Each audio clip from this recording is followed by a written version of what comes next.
Okay,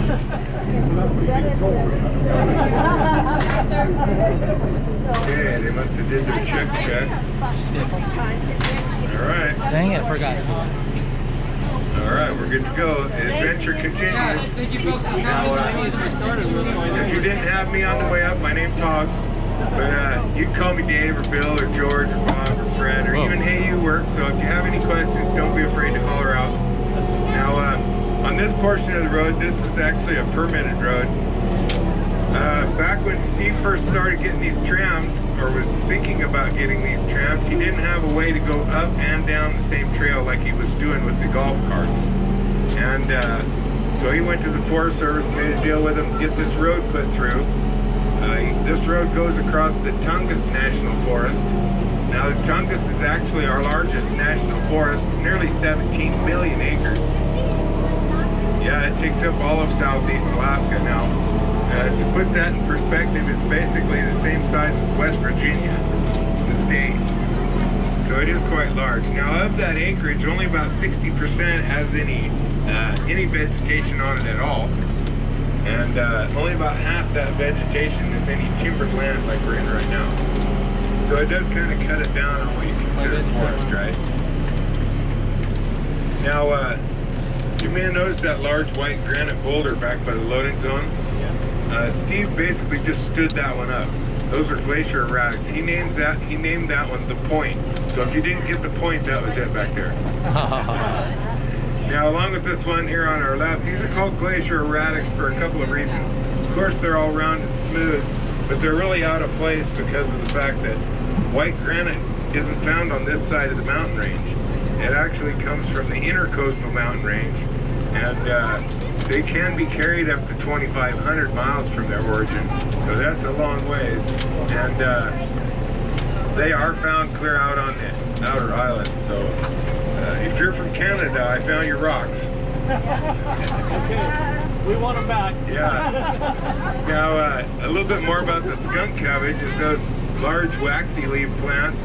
They get their name from when they bloom in the spring.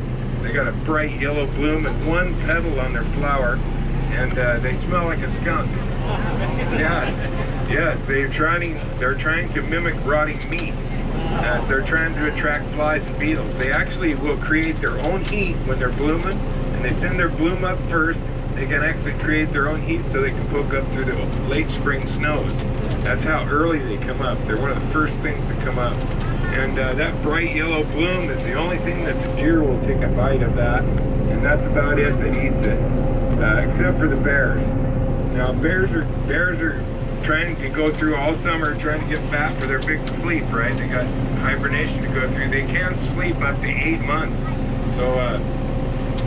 So when they're getting close to the end of their summertime, there isn't a lot to eat, so they're eating a lot of dirt and moss and sticks and twigs and stuff, and they'll build up a plug in their system, and because they don't defecate or urinate in their big sleep, right? So when they get up in the spring, they're not so happy bears, right? They actually search out that plant, dig up and eat the root. The root's a real fibrous root, and it's full of natural laxatives for them. So it kind of helps jumpstart their digestive system. And it answers that age-old question about the bears, though, right?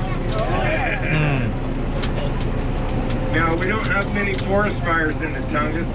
It's again, that temperate climate. But that's what really helps this forest regenerate. Anything that's dead and down on the forest floor, if it isn't using water, it's just collecting water. Well, that's going to get the mosses and everything all over them and give the chance for the trees and shrubs to get established right on top of them. And they'd be able to utilize those nutrients as the log rots away, because it's nature's way of eliminating that middleman, soil. Since we don't have that much soil here, that's how these trees really like to regenerate. Now, if you look up in the canopy a lot, probably all the way up and down both sides, the deformed limbs and extra growth and stuff like that, it's actually, the deformities is caused by a parasitic plant called dwarf mistletoe. Now, it is related to the mistletoe at Christmas time, but this is a tiny little plant. It gets underneath the bark of the hemlock tree and tricks it chemically into thinking that limb's dying. So the hemlock floods that limb with all its nutrients, and what that plant don't use goes into that extra growth. That's why it's always deformed and extra limbs and stuff. And the life cycle of the plant is like from 8 to 13 years, so they can get quite large and even break off. But it just lets in more light for our understory. I can show you a lot of these berries right through here. These tall ones on either side of us, the tall ones are the red elderberries. Those do have a toxic seed in them. You don't want to eat them off the plant. It's easier just to go to the liquor store and get your elderberry wine, right? Wouldn't want to miss a seed. They actually got minute traces of cyanide in them. Yeah, each seed, so they do have cyanide in them. And the low ones that are down along the logs over here are the black trailing currants. We got some ones with little smaller leaves on them, like that one I pointed out is the red huckleberries. They'll have bright red huckleberries on them. Those are good. They make good jams and jellies.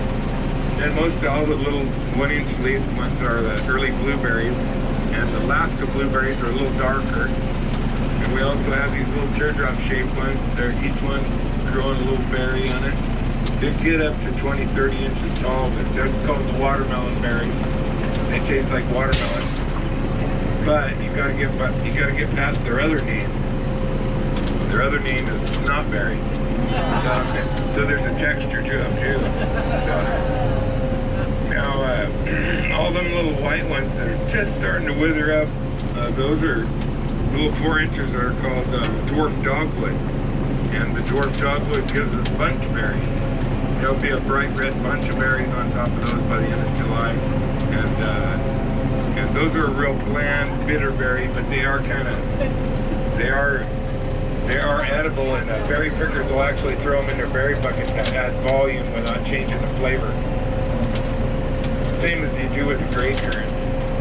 Now, as we come back down onto Steve and Cindy's property, we'll see some more landscaping around the corner. We came off the Tongass.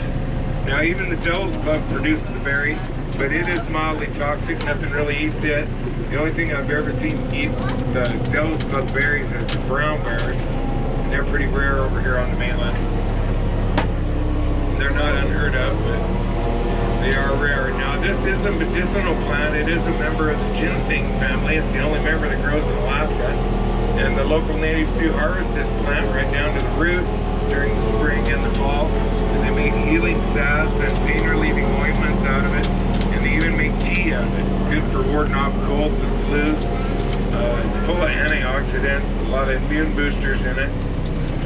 Now, the ancient natives actually, I can't really say worship this plant, but they revered it because they'd take that new growth and dry it out and hang it over their doors to ward out evil spirits from way back in the day.